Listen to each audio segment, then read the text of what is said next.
పచ్చడి మిరపకాయలు అనమాట. ఎంత పెద్దగా ఉన్నాయి చూడండి, ఇలా ఉండాలి మిరపకాయలు. అంటే కారం చాలా బాగుంటుంది, పచ్చడి కూడా పాడవకుండా చక్కగా ఉంటుంది కలర్ఫుల్గా. ఈ కూరకండి, కూర మిరపకాయలు ఇవి ఇలా ఉండాలి. ఇదంటే కారం ఘాటు బాగుంటుంది. మనం ధనియాలన్నీ వేసుకుంటాం కదండి. ఈ తర్వాత నెక్స్ట్ వీడియోలో చూపిస్తాను. ప్రస్తుతానికి అయితే ఇవన్నీ ఆరబెట్టడం జరుగుతుంది. ఇవన్నీ చూడండి చక్కగా ఆరబెట్టామన్నమాట. ఇప్పుడు 3 days, ఇది ఫస్ట్ డే అనమాట. 3 days వరకు ఆరబెట్టాలి. ఆరిన తర్వాత ఇది ఈ ముచ్చుకులన్నీ తీసేస్తామండి. ముచ్చుకులు తీసేయాలి ఇలాగా. ఇది కూడా ఇలా ముచ్చుకులు తీసేసి మనం క్లీన్ చేసుకుని అప్పుడు కారం ఆడించుకోవాలన్నమాట.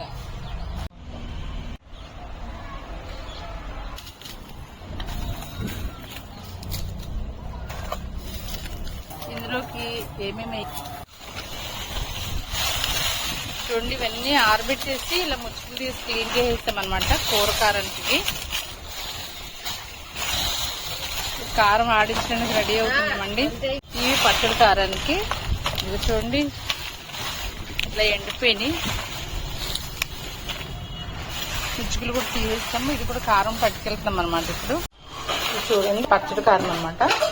పచ్చడికి ఇలాగ 3 days ఎండబెట్టేస్తాం. బాగా ఎండిపోయినాయి చూడండి, ఇలా ఎరుగుతున్నాయి చక్కగా. ఇలా ఎరిగితే సరిపోతాయి. ఇప్పుడు ఇది కారంకి పట్టుకెళ్ళడానికి సంచిలోకి ఎత్తిస్తాం అనమాట. దీనికి కావాల్సిన సామాను చూపిస్తాను.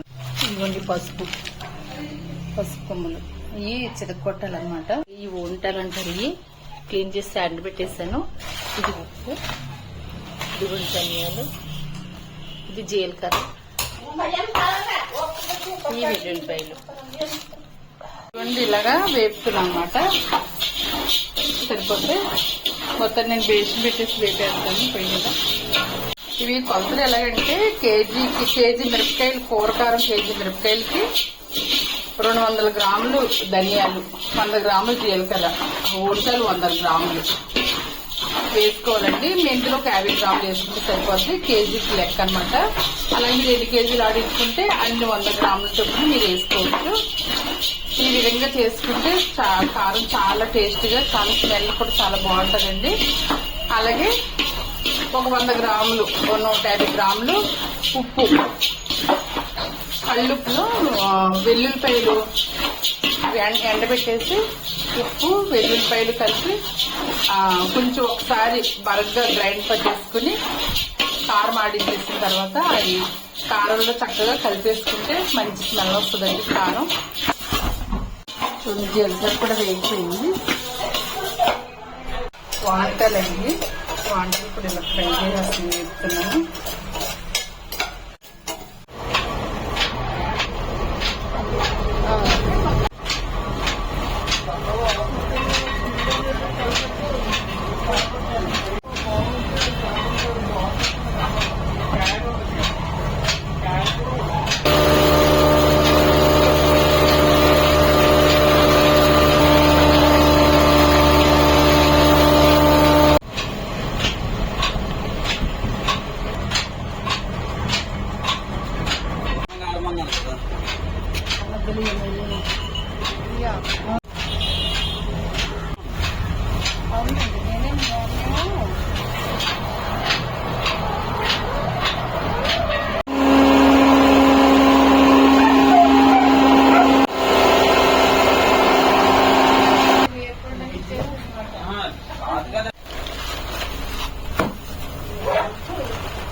ఇది కొంచెం మనం ఆడించుకుని తెచ్చేసుకున్న తర్వాత ఇలా ఓపెన్గా ఒక ఇలాగ వడలు దాంట్లో వేసుకోవచ్చు. కారం నల్లగా అయిపోతుందండి.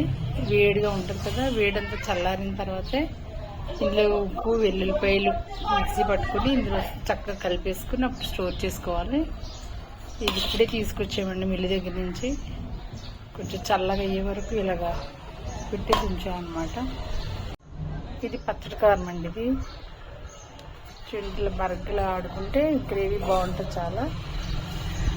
ఇది కూడా ఇప్పుడే మిల్లి దగ్గర పట్టించి తీసుకొచ్చాము. ఇది కూడా కొంచెం చల్లగా అయ్యే వరకు ఇలా ఓపెన్గా ఉంచి తర్వాత ఒక డబ్బాలో స్టోర్ చేస్తానండి దీన్ని. ఇది బాగా ఆరబెట్టేసి పెట్టేసిన వెల్లుల్లిపాయలు అనమాట. ఈ వెల్లుల్లిపాయలు ఉప్పు కలిపి మిక్సీ పట్టి ఇది ఇప్పుడు ఈ కారంలో కలుపుతారండి. ఇదిగోండి ఉల్లిపాయ వెల్లుల్లిపాయల పేస్ట్ అనమాట. ఇది ఇప్పుడు కారంలో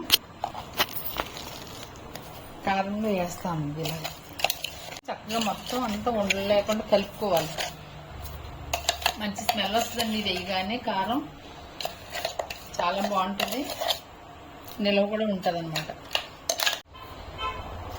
ఇది ఇలా లోపల పెట్టుకుని ఇదిగోండి వెల్లుల్లిపాయలు అనమాట. ఇది నేను శుభ్రంగా ఇలా కలుపుకోవాలి కారంలో.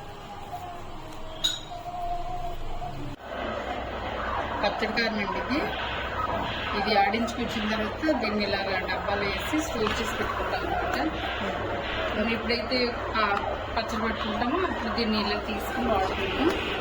అప్పుడు చక్కగా గిన్నెలో గాలి తలకుండా ఇలా స్టోర్ చేసుకుని పెట్టేస్తాం అనమాట. ఇంకా మనం ఇవన్నీ ఎండబెట్టేసి వేపేసి చక్కగా ఆడించేసుకుని కొంచెం ఉప్పు కొంచెం వెల్లుల్లిపాయలు మిక్సీ పెట్టేసుకుని ఉండలు లేకుండా కారంలో కలిపేసుకోవాలండి. కలిపేసుకుని చక్కగా ఇలా స్టోర్ చేసుకోవాలన్నమాట. ఇది నేను 8 కేజీల మిరపకాయలు మీకు కొలత ఒకసారి చెప్తాను. 1 కేజీకి 200 గ్రాముల ధనియాలు, 100 గ్రాముల జీలకర్ర, 100 గ్రాముల వంటాలు, ఒక 50 గ్రాములు మెంతులు, ఒక 150 గ్రాములు ఉప్పు, ఒక 100 గ్రాములు వెల్లుల్లిపాయలండి.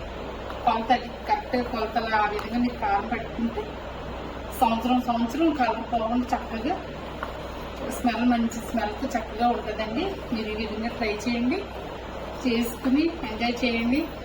కూరలో సంవత్సరం పొడిపోతే వాడండి. మరి నా ఛానల్ని సబ్స్క్రైబ్ చేయండి, లైక్ చేయండి, షేర్ చేయండి. థ్యాంక్ యూ అండి.